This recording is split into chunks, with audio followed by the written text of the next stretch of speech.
4. I think I shot my first porcupine when I was 9. My dad told me, there's a porcupine down there in that shelter belt. This was in eastern Montana. And those shelter belts are extremely valuable. So he said, you know, you can shoot it, but if you shoot it, you gotta eat it. So I'm like, all right. What do you know? I mean, maybe it's good. It says pork in it, right? So I go get the porcupine, and we ate it. My mom was not in town that weekend, so we ate porcupine all weekend. It was delicious.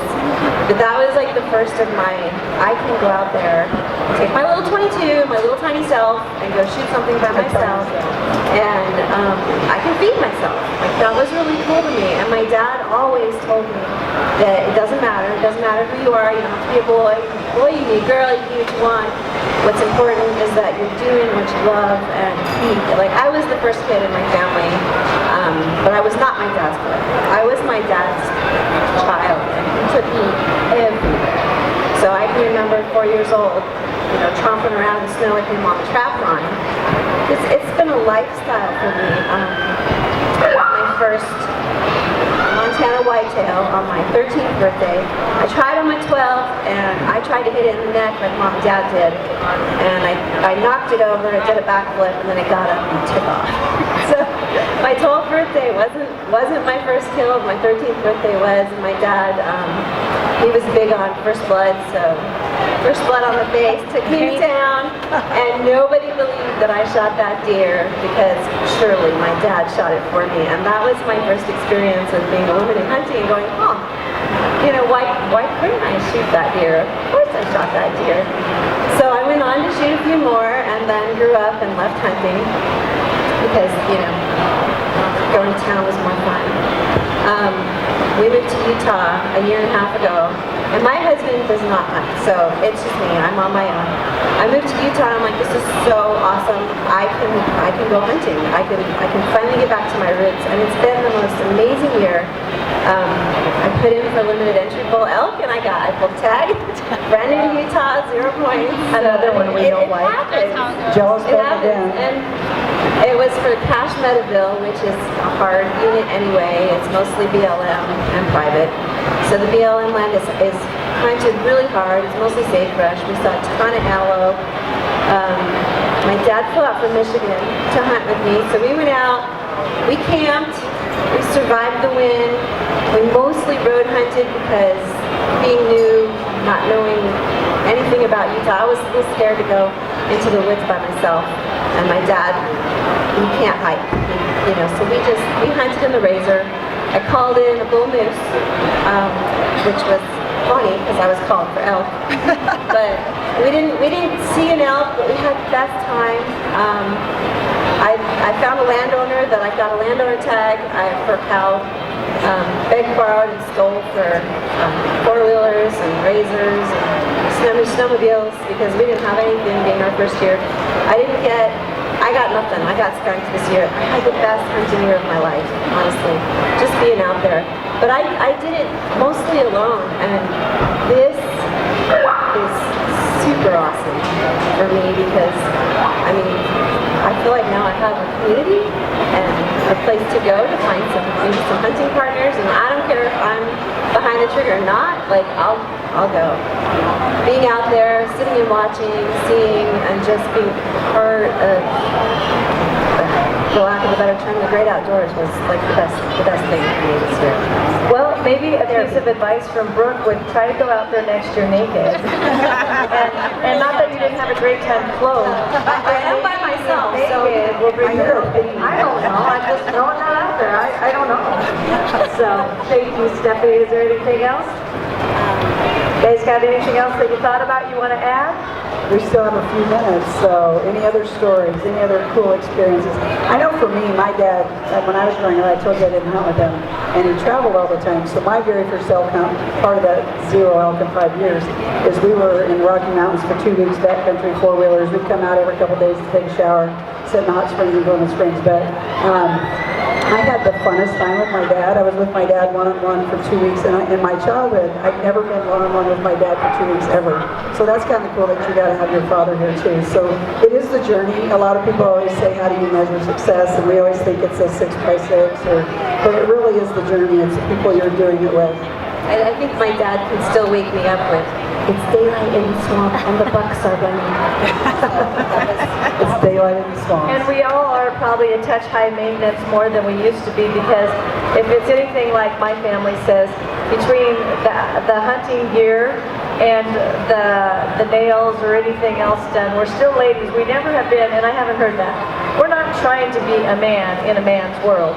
We're trying to complement being with the men in a hunting world. And that's what I hear over and over. I mean, all of us have different roles.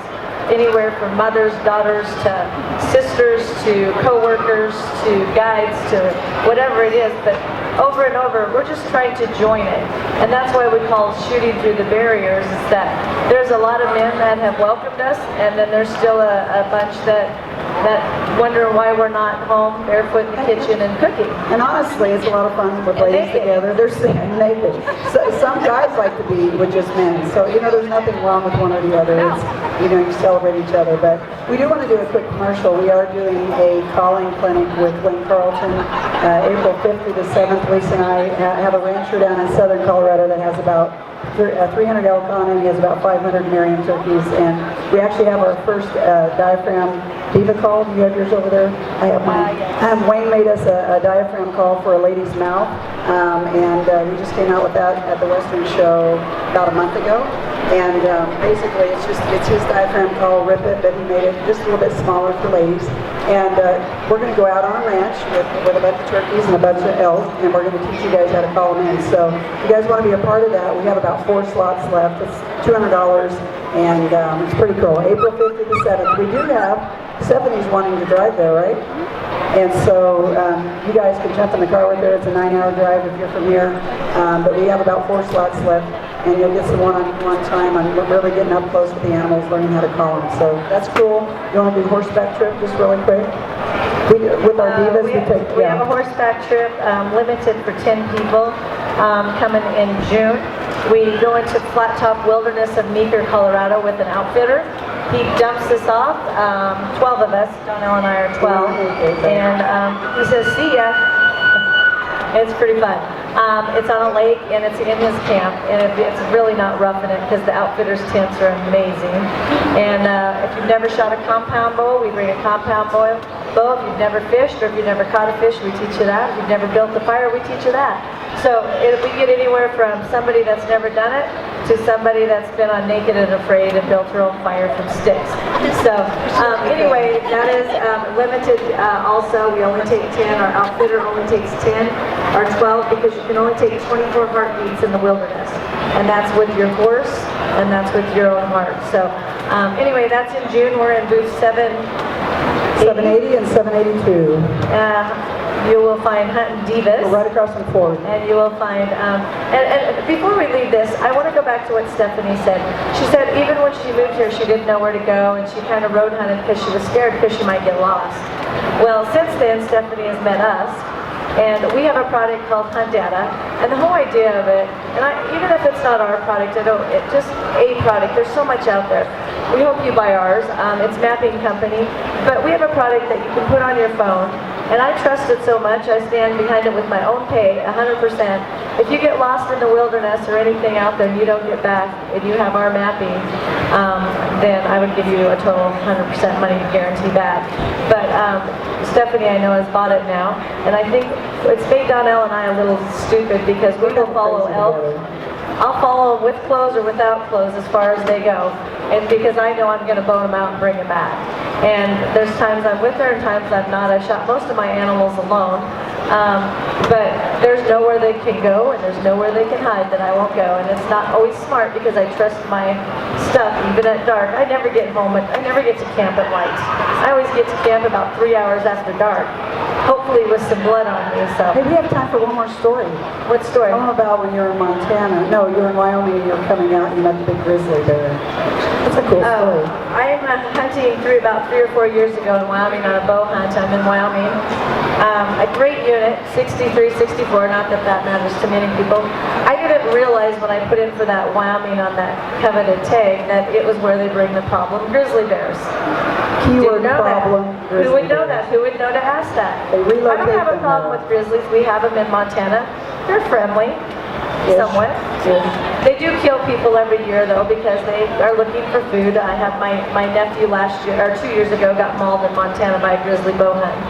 And he is lucky to be alive. He can't take it from behind. But anyway, long story short, I was done hunting. I almost got a shot at about a 380 bull. And he was so big and the cow walked right in front of full draw. I'm like, really? I mean, they're coming through this window and I knew it was, anyway, doesn't matter. I'm walking out by myself.